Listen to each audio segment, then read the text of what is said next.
everyone, welcome back to another episode of Luke Who's Talking, a question and answer series that I release every Thursday at 6 PM. If you would like this series to continue, drop a question down below. It can be about my van life, it can be about my personal life, whatever. So, let's answer some questions from last week, shall we?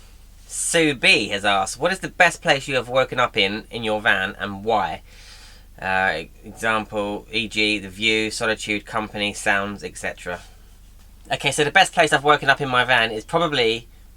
it's a tough choice, but I will show you a clip now if I can find it.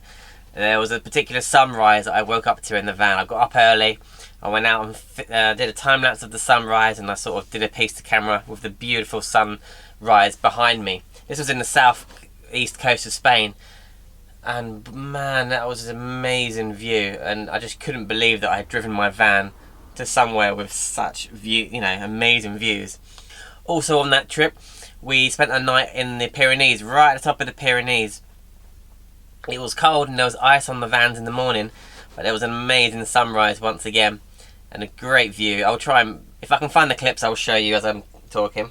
Scotland was amazing as well, but I do like the warmth. So yeah, Spain is one of my faves. Thank you for the question.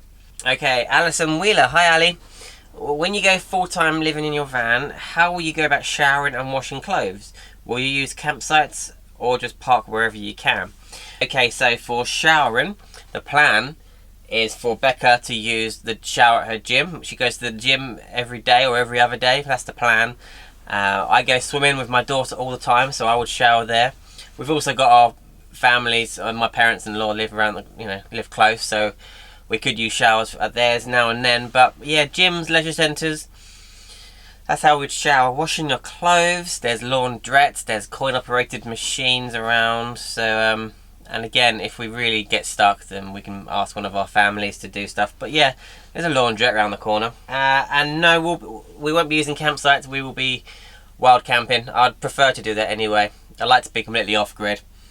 And I have been scouting out lots of pretty places, no more than 20 minutes away from where we live now and where Becca works and stuff. So yeah, we'll just be wild camping. Thank you, Ali.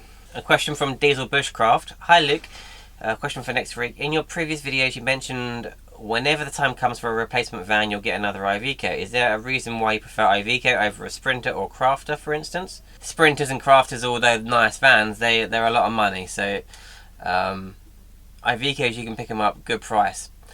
I'm not so sure about the van that I want to get. The new Iveco is going to be a fair bit of money, but my shape Iveco and the old and the shape before this, you can get them at real good prices. So that's why I went for an Iveco at the start, because the price was good. But like I say, the next one will be a bit more money, but hopefully I'll have a bit of money from this van to go towards that when I sell this van. And also, Iveco make trucks. They make lorries, so I mean they do a lot of miles. They're built to do a lot of miles. So, and I've seen so many Ivecos that have done 400, 500,000 miles. So, if you look after them, service them regularly. I do the oil change every 5,000 miles. I just if you look after them, they'll do a lot of miles. But yeah, and it's got like a truck chassis underneath, so you could, if you wanted to, lift the body off of the chassis. But obviously I'm not interested in any of that, but they're just good vans, and I think if you speak to anybody who has an Iveco, they will sing its praises. They're getting very popular now. Are you putting a door on that wardrobe? Yes, I will put, well actually I'm going to have a curtain on that wardrobe. Bruce Lauderdale, I hope I've said that right, Bruce. Hi Luke, when you move into the van, would you service your existing customers, therefore forcing you to stay local? Or would you be able to do one-off jobs as you travel to many places you've mentioned in tonight's video? Well, we'll be staying local anyway. My wife works here, my daughter lives around the corner, my in-laws live around the corner. So we're going to be staying here anyway. Like I say, most of the time we'll be camping in the van no more than 20 minutes away from the town in which we currently live. So I will be keeping my regular customers, and but the beauty of it is that I could pick up work from further away. So, but yeah, the majority of the time we'll be staying fairly local to where we are. Andy R says he doesn't want me to stop this question and answer series. That's very nice. So he's asked, how will you know when your van conversion is finished? they're never finished. Never finished. Because by the time you've finished, you then want to start upgrading bits and adding electrical bits and, you know, changing things around. With a self-build, that's the fantastic thing about it. You can just, you know, you built it, so you can take it apart, you can build it again. So I don't think it's ever going to be finished. I'll get it to a stage where I think it looks finished, so I can sell it. I think I'm going to find it really tough to sell it, but you know, tough to let it go. But I don't think they're ever finished.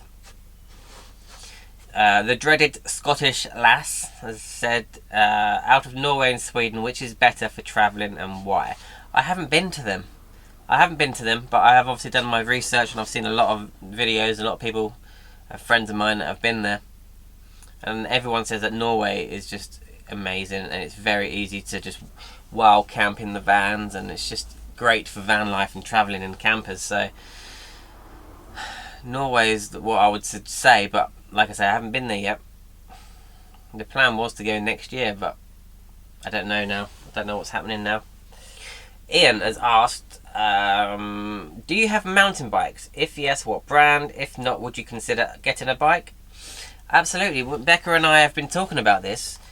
We want to, when we get into the van, we want the choice. We want the option to be able to get out and do things and see things. We don't just want to have to stay in the van all the time, or, you know, we want to try and be healthier as well. So we are discussing getting bikes. Now there would have to be some kind of fold-up bike or something, just because space is just going to be an issue. I do have a lot of storage space in here and in the garage, but yeah, so either the bikes get, I don't know about mounting the bikes on the outside of the van, possibly on the roof, but I don't really want to leave them outside, so they'd have to stay in the van and, yeah, so be foldable of some kind. So yeah, I would like to get bikes.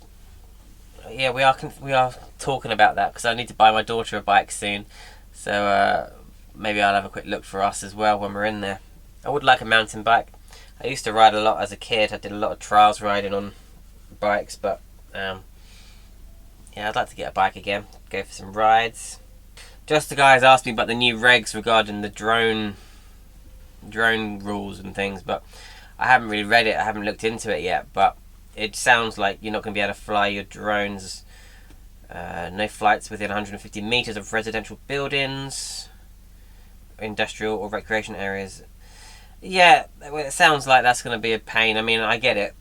I get why they're bringing in rules, but I haven't read the rules properly yet. I had the drone at the beginning of the year, but I haven't had it out for a long time, so I'll read up the rules soon.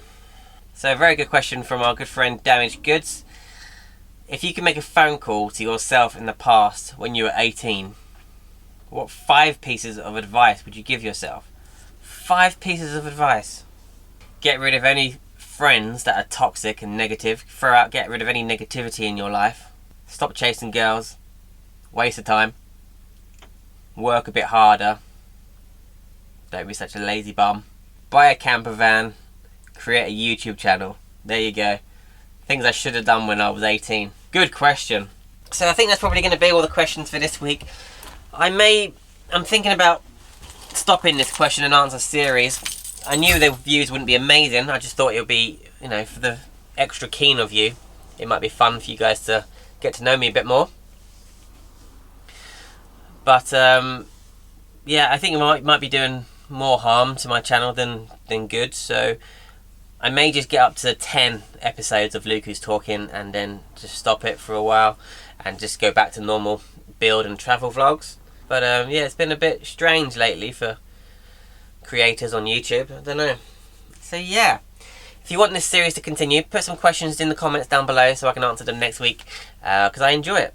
I'm enjoying chatting to you and talking about something else sometimes other than van life. So alright, thank you for watching, and I'll see you in the next video.